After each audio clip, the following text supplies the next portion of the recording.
এটা ছিল ঈদের দিনের ভিডিও। আমাদের ৫টা গরু আল্লাহর নামে কোরবানি দেওয়া হয়ে গেছে। অ্যান্ড দেখো কান্নাকাটি করে চোখ-টোক ফুলায় ফেলছে একদম সবাই। তো এটা ছিল আমাদের গরুর মাংস। তো তখন হচ্ছে পিসগুলো উঠানো হয়ে গেছে। এখন হচ্ছে এসেই বটি করবে। অ্যান্ড দেখো পুরোটা জায়গা খালি হয়ে গেছে। এত খারাপ লাগতেছিল, মানে কি বলবো বুঝাইতে পারতেছিলাম না। অ্যান্ড চেষ্টা করতেছিলাম হাসি দেওয়ার, বাট হাসি আসতেছিল না।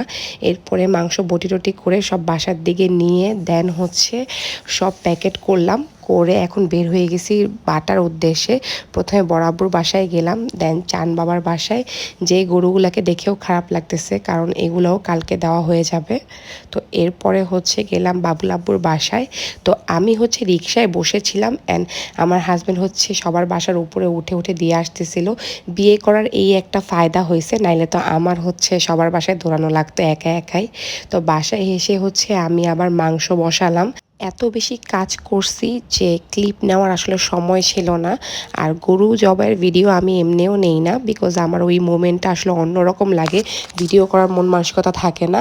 বাকি মোমেন্টগুলায় যেহেতু পাপা ছিল না, তো আমার তালহার আম্মুর উপর অনেক প্রেশার গেছে। তো এর জন্য ভিডিও করার মতো কোনো অবস্থা ছিল না। বাসায় এসে এই মাংস রান্না করার সময় তালহা একটা ক্লিপ নিয়ে দিছে আমাকে। এরপর হচ্ছে মাংস মাখা চুলায় বসায় আমি চলে গেছিলাম শাওয়ার নিতে। আর এদিকে মাংস তো কোরবানির মাংস আর এত কষানোর বা কিছুই নাই, মাখায় রান্না করলেই এটা সবচেয়ে বেশি মজা লাগে।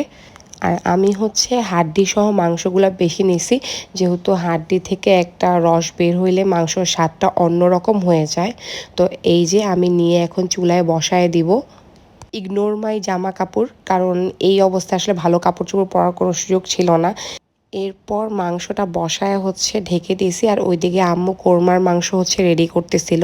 মাংস হওয়ার পর আমরা খাওয়া দাওয়া করে ঘুমায় গেছি, ততক্ষণে আম্মুও খাওয়া দাওয়া করে ঘুমায় গেছে।